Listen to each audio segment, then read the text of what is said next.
WYMT Mountain News Weekend Edition.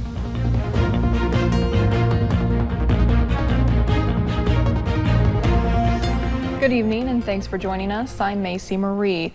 Yesterday, a body was found floating in a pond at the Paintsville Golf Course. That happened just after 6 o'clock. Kentucky State Police say a death investigation is now underway. WYMT's Laura McCourt talked with city officials who say they're doing everything they can to find out why this happened. The Paintsville Golf Course opened more than 90 years ago. I've been playing golf here since I was 3 years old. I grew up here. Hundreds of people come by each week to play the 18-hole course. Saturday evening, some golfers made a startling discovery. I caddied on this golf course when I was a kid, and I've been a member of this golf course since 1973. As the pro shop was closing up, they got a call. There was one individual golfer that reported back to the pro shop that there was a body in the pond. City officials rushed to the back nine and later law enforcement joined them. Came over here to check it out, and unfortunately there was a body in 11 pond. It's kind of shocking, that you would see a human body floating in a golf course pond. Not knowing why, who the person was, Why was there a body in our pond on our golf course? or how the body got there. Why is it on our golf course? Why is it here? Who would put a body, or how did this body get in 11 pond? With many questions still unanswered, The golf course is cooperating fully with the investigation, and we will continue to do so. they hope to find out more soon. In Johnson County, Lauren McCourt, WYMT Mountain News. The body was sent to Frankfort for an autopsy. We do not know how the person died at this time or their identity. If you have any information on this case, you're asked to contact Kentucky State Police. The campaign to be Kentucky's governor is well underway, but even though we're still about a month from primary election day, tomorrow is the deadline to register to vote. Some experts say that deadline is one reason voter turnout is so low here. Voter turnout in the last governor's primary back in 2015 was around 30%. That is less than 1 out of 3 registered voters actually showing up at the polls.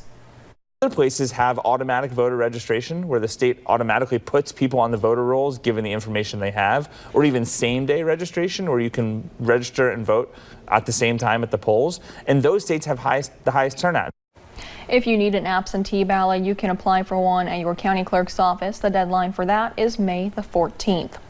Kentucky officials are investigating the death of a Graves County inmate. The inmate, who is not identified, was found unresponsive Saturday. The inmate was taken to the hospital where he later died, and then the body was sent to Louisville for an autopsy. Over in Laurel County, deputies arrested a man on Sunday morning for assaulting someone and causing life-threatening injuries to them. Deputies say it happened off Vaughn Ridge Road. A 32-year-old man was found with those life-threatening injuries to his head, face, and back. He was treated at the scene and later airlifted to the University of Kentucky Medical Center in Lexington. Deputies found a knife at the scene, and then they charged Charles Ray Vanover with assault, first degree. In Ohio, a bill in the legislature requiring teens under 18 to use their learner's permit for a full year means minors would need to be at least 16 and a half before they could get their own license. The bill aims to give young drivers more experience before they get on the road on their own. In Ohio, teens can get a permit at 15 years and 6 months old.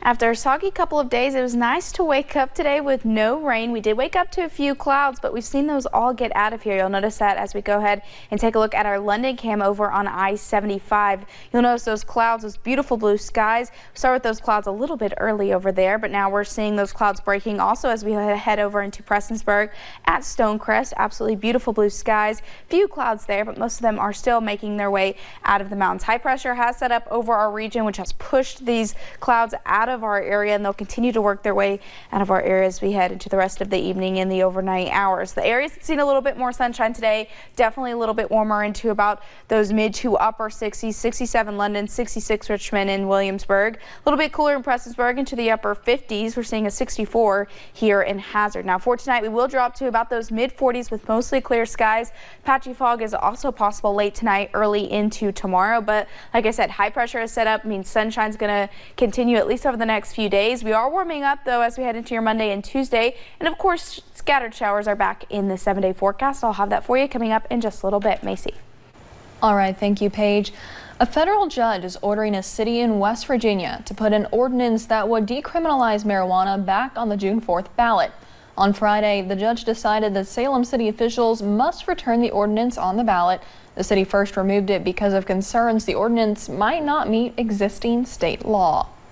Over in the Music City, the corner of First and Broadway has been through a huge transformation over the last few weeks as Nashville preps for one of the largest multi-day events it's ever seen. The NFL Draft, which takes place next week, is expected to bring around 100,000 people downtown each day for 3 days. People who work downtown say they always notice a difference in parking and getting around when a big event comes and takes place there. I think it's going to be insane. I actually lived down at the corner of 3rd and Church for the Stanley Cup playoffs when we went to the finals. And during the whole CMA Fest and Stanley Cup, it was crazy down here. And I know that this is going to be even crazier. Some bosses there are telling employees to just work from home on Thursday and Friday to avoid some of that crowd. The East Kentucky Dream Center is making some kids' dreams come true. This morning, some Pike County families woke up with eggs already in their yard, and that's all thanks to some volunteers who planted them there last night.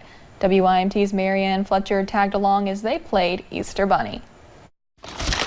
More than 4,000 eggs and countless hours of work. The girls are telling me that if we do this again, we need to start like Christmas Eve to fill all these eggs. East Kentucky Dream Center Executive Director Rachel Campbell-Dotson says she never thought she would egg a house. In a position like this, you have to think outside the box constantly. But in this case, the homeowners paid for it, $50 for 100 eggs to be exact. So everything that we do is based upon donations, fundraising, and sponsorship.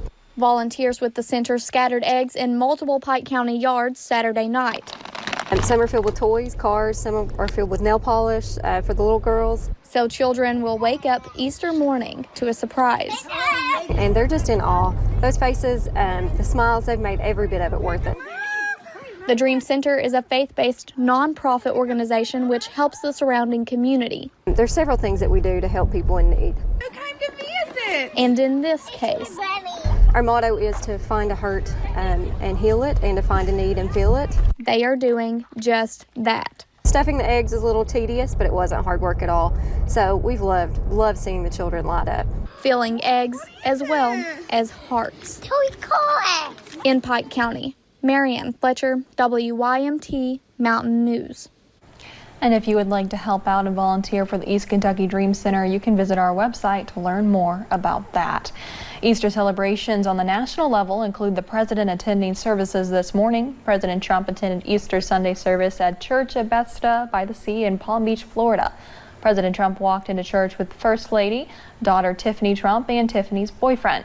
The president also wished people passing by a happy Easter.